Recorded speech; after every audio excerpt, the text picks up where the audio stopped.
yanzu damuna ne kawar. Gida dan Allah ki taimaka mana mun zo daga Benin ne bamu da ko sisi kuma muna jin yunwa ne. Ki taimaka muku to me da mu kina da wani aiki ne dan Allah ki yi dan Allah ki mana ko na da mu ce kun Yahuda. Mun ya inda ki zo.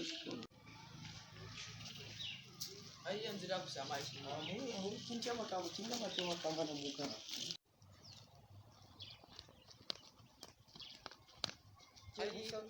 A garin nan in kun cire san banza da ku aiki. To ga gonan nan anan. Daga nan har nan haka. Nan shine gonan. To har can gurin. To nawa da ki ba mu? Nawa da mu ba ku? Yanzu nawa da ku yi? Ki ba mu 2000 kawai. 2000? Sata da ku yi? Ki taimaka mana. Wala ba mu 250. Ha ba ita ne a jikina. Ya kuri mana.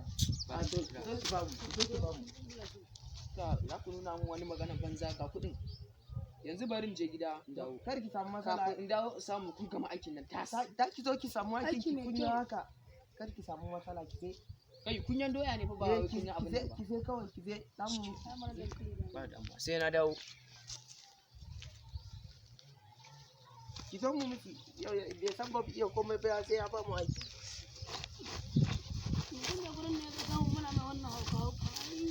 Kar ki samu matsala ai mun san mun yaya daɗin gaske.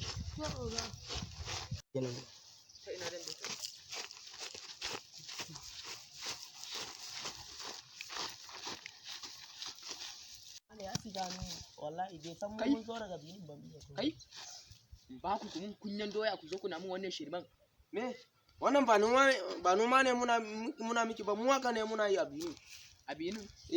Uwar ka ne ba kuɗi na malam da Allah. Bara mu baki ba ki yi abun da zaki bara mu baki ba. Bara ku ba kuɗi. Mu ne zaki riga.